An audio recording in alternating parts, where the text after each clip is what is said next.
Hello everyone, it's me Clayton. I just finished watching episode 6 of Invincible Season 2. So, after the events of the Lizard League fight last week, turns out Rex gets shot in the freaking skull and somehow survives. And he manages to also survive long enough to get medical treatment. And Shrinking Ray is also alive too, but Duplicate is not as lucky, which leads to a funeral, and it of course leads to the Immortal feeling bad about it, especially considering he's loved a lot of women in his life, and since he's immortal, all of them have died before him. But Duplicate's death feels a lot different to him.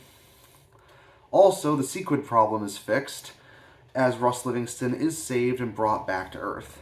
But afterwards, Mark and Amber also decide to go through the pros and cons of their relationship, and we actually get a more well thought out and subdued scene where both Mark and Amber talk to Eve and Art, respectively, and they all give their opinions on how the relationship should go, especially considering that Amber feels like a jerk for taking Mark away from his responsibilities, considering that there are so many people around the world who legitimately need him. And Mark feels like a jerk considering he always has to push Amber away to get to those responsibilities. And that's part of being a superhero. It honestly makes me realize how much of these same problems could apply to other superhero couples, like how Superman feels when he's around Lois Lane, or how some of Bruce Wayne's love interests have felt when they don't realize that he's Batman, and so on and so forth.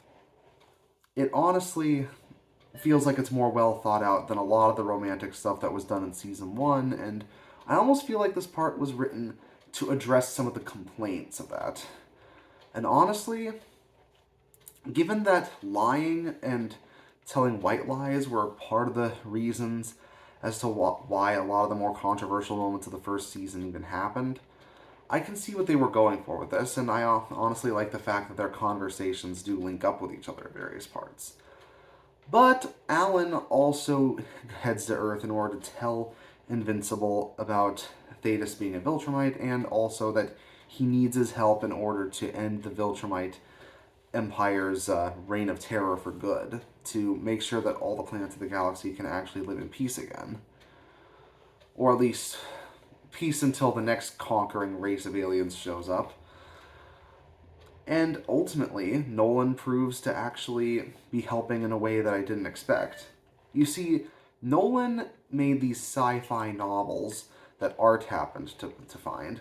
And when Art gives them to Mark and he actually reads them over, he sees that there might actually be hints in those novels as to ways to defeat the Viltrumites that aren't found on Earth. So he ultimately allows Alan to have a copy of the novels so he can show these to Thetis. And turns out Nolan isn't dead yet. He's in a Viltrumite prison where General Craig is trying to get him to come back to the Viltrum Empire.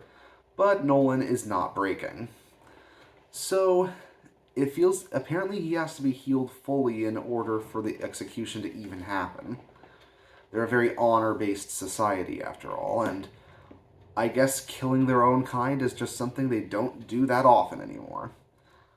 So, I guess Mark and Alan have some more time to actually save him, which it would be pretty ironic if they end up saving his life after what happened last time. And I really like a lot of the character work done here, considering that Rex had to get his brains blown out before he finally learned to be a better person, but at least he finally is. A lot of the character development feels very well thought out, and the action scenes are as bombastic as they are bloody and gory. But it's Invincible at its best when it comes to its character drama and when it comes to its action. So I'm excited to see how they're going to wrap the season up. See you next time.